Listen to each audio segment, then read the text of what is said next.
The sound of my arm snapping echoed through the kitchen like a branch breaking in a storm. I didn't scream. I'd learned not to. Screaming only made things worse. "Look what you made me do," Sarah, my stepmother, hissed, releasing her grip on my now twisted arm. "If you just listened about the dishes." I cradled my arm against my chest, tears silently streaming down my face. The pain was blinding, but the fear was worse. At 16, I'd become an expert at hiding injuries, but there would be no concealing this.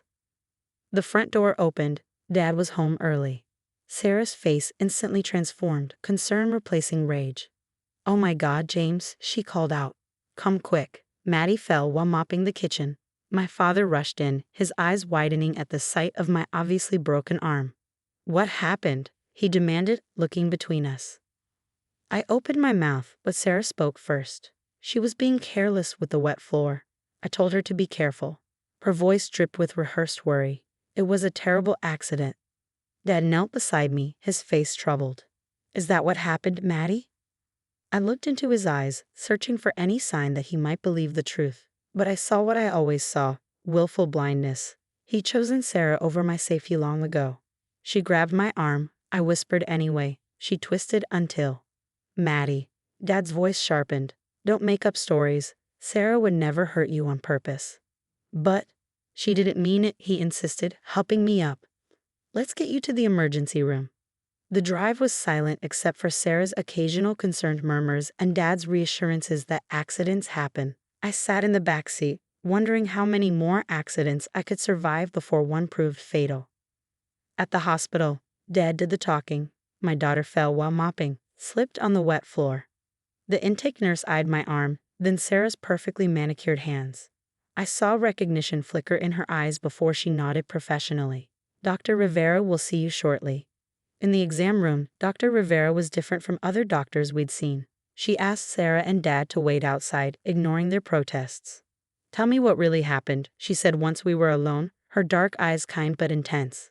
I fell. I repeated the lie automatically. "Maddie," she said softly, "I've been an ER doctor for 15 years. Falls don't cause spiral fractures like this. Someone twisted your arm until it broke." My throat tightened. "You can't prove that." "Let's get some x-rays," she replied, her expression unreadable. "Then we'll talk about proof." The x-rays took longer than usual.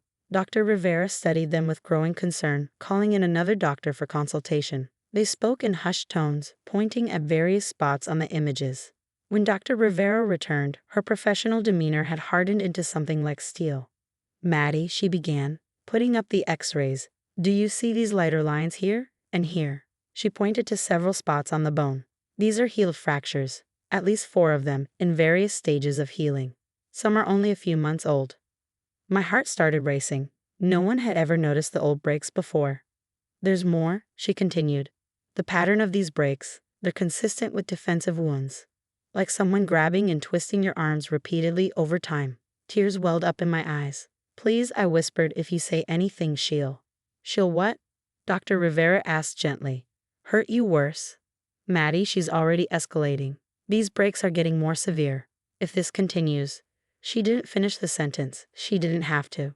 "Your father," she said carefully, "does he?" "No," I replied quickly. "He just doesn't see it. Doesn't want to see it. He always says she didn't mean it, that I'm clumsy, that I provoke her." Dr. Rivera's jaw tightened. "That makes him complicit," she said. "And legally, I cannot send you back to that house." She reached for the phone on the wall, and I knew with sudden clarity that my life was about to change forever. "Please," I tried one last time. "They'll be so angry." "Listen to me," Dr. Rivera said firmly. "What happens next will be difficult. But if you go back there, I'm looking at x-rays that tell me you might not survive another accident. As your doctor, I'm legally required to report this, but as someone who cares about keeping you alive..." She squeezed my hand. "I'm making this call because I refuse to let them hurt you again." As she dialed Child Protective Services, I heard Sarah's voice in the hallway, still playing the concerned stepmother. But for the first time in 3 years, her act wouldn't be enough to hide the truth. The evidence was there in black and white, written in my bones. The hospital room became a fortress of activity. 2 police officers stationed themselves outside my door while Detective Morgan, a compact woman with steel gray hair, photographed the bruises that mottled my arms. 4 years of this? She asked, documenting a particularly dark handprint on my upper arm. Since Dad married her, I confirmed. It started small. Pinches, slaps. Then it got worse. And your father? I stared at my hospital blanket. He started working longer hours. Said I was being difficult, that I needed to try harder to make things work. Dr. Rivera returned with a child welfare worker named Ms. Torres. Their faces were grim. Your stepmother is demanding to take you home, Ms. Torres said. She's threatening legal action. Of course she is, I muttered. She's always so careful to seem perfect in public. Not careful enough this time, Detective Morgan interjected, reviewing the x-rays. Dr. Rivera, can you walk us through these breaks? The doctor pointed to various shadows on the films. This spiral fracture is today's. Here's a healed break from approximately 3 months ago, another from 6 months back. The pattern suggests systematic abuse, escalating in severity. A commotion erupted in the hallway. Sarah's voice carried through the door, hitting me like ice water. This is ridiculous. I've been nothing but good to that ungrateful child. James, tell them. Let me talk to my daughter. Dad's voice joined in. There's been a misunderstanding. Detective Morgan moved to block the door. Mr. Patterson, your wife is being arrested for child abuse, and you're being charged as an accessory. The silence that followed was deafening. Arrested? Dad's voice cracked. But she didn't mean. Don't, Detective Morgan cut him off. Don't you dare say she didn't mean it. These x-rays show years of intentional abuse. You either knew and did nothing, or you willfully ignored it. Either way, you failed to protect your child. Miss Torres sat beside my bed, speaking softly as the chaos continued outside. We have a foster family ready. They're experienced with trauma cases. You'll be safe there. Foster care. The reality of what was happening finally hit me. But what about school? My things. We'll send officers to collect your belongings, she assured me. And you'll stay in the same school district, but you cannot go back to that house. Through the window in the door, I watched as Sarah was handcuffed. Her perfect mask finally cracked. You little bitch, she screamed. After everything I've done for you. Dad just stood there, looking lost. Maddie, he called out weakly. Tell them the truth. Tell them it was accidents. Dr. Rivera stepped between them and my door. The truth is in her x-rays, Mr. Patterson. Every break, every accident you ignored. It's all documented right here. As they were led away, I heard Sarah start to cry, playing victim to the end. But her tears couldn't erase the evidence of what she'd done to me. Later that night, alone in my hospital room, I finally let myself break down. Ms. Torres found me sobbing. It's okay to feel confused, she said, sitting beside me. They're your family. That's the worst part, I whispered. Dad was supposed to protect me, but he protected her instead. Adults who enable abuse often convince themselves they're keeping the peace, she explained. But peace at the expense of a child's safety isn't peace at all. A police officer entered with a small duffel bag. We collected some of your clothes and personal items, she said. We also found these. She handed me a stack of notebooks, my private journals documenting every accident, every lie, every time Dad chose not to see. These will help build the case, Detective Morgan said, joining us. You've been incredibly brave, Maddie, but I need you to be brave a little longer. Will you testify? I looked at my freshly casted arm, thinking of all the breaks that came before it. Of all the times I'd wanted to speak up but couldn't. Yes, I said firmly. I'll testify. Dr. Rivera came in for a final check before her shift ended. The foster family will be here in the morning, she said. They're good people, Maddie, and they won't hurt you. How can you be sure? Because I've worked with them before, she said, and because this time you have all of us watching out for you. As night fell over the hospital, I wrote in a new journal Ms. Torres had given me. Not about breaks or bruises this time, but about hope. About what it felt like to finally be believed. Sarah had broken my bones, but she hadn't broken my spirit. Dad had ignored the truth, but he couldn't ignore it anymore. For the first time in 4 years, I didn't have to pretend.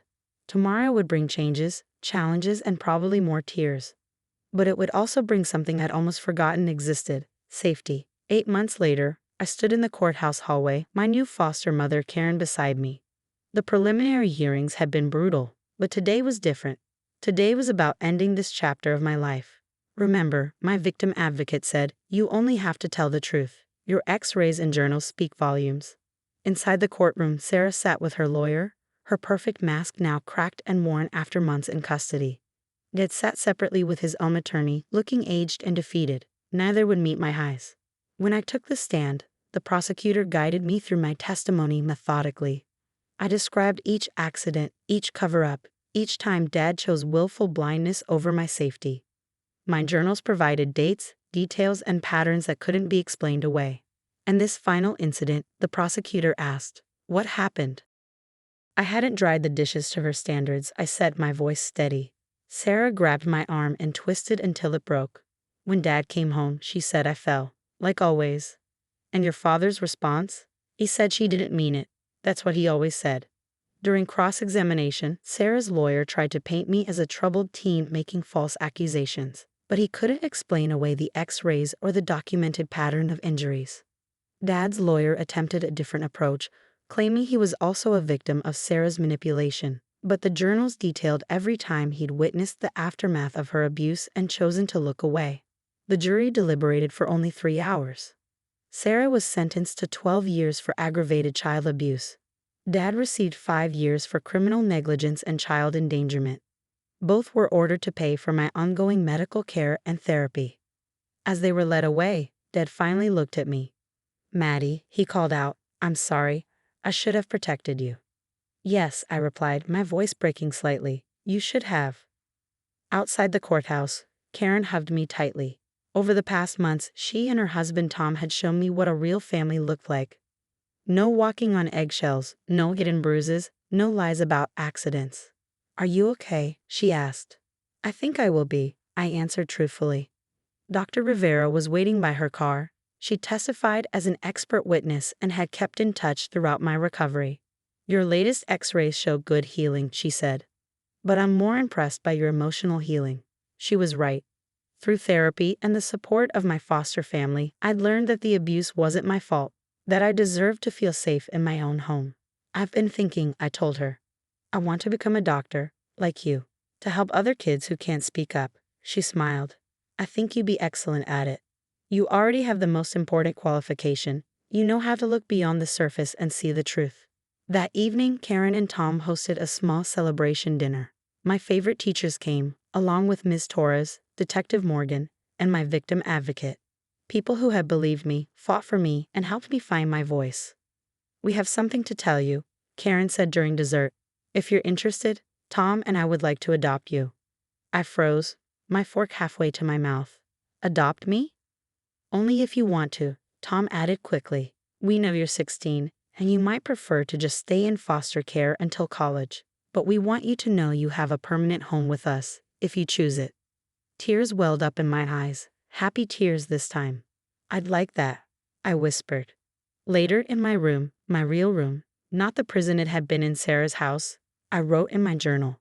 Not about pain or fear anymore, but about future plans. Medical school. Helping others. Building a life where I was safe and valued. Sarah had tried to break me, one bone at a time. Dad had enabled it through his silence, but they had failed. My broken bones had healed stronger, and so had I. The next morning, I joined Karen for breakfast before school. No tension, no fear, no checking for triggers that might spark violence. Just a normal morning with someone who had chosen to be my mother in all the ways that mattered. "Ready for your biology test?" she asked, passing me the orange juice. "Ready," I confirmed. First step toward medical school. She smiled, and I saw what I'd always wanted from Sarah and Dad: real love, real protection, real support. My arm had long since healed, but the real healing had happened in my heart. The X-rays that had saved me now sat in an evidence locker, proof of what I had survived. But they didn't define me anymore. I was no longer the girl with broken bones and silent screams. I was a future doctor, a daughter by choice rather than birth, and a survivor who had found her voice. And that voice would never be silenced again.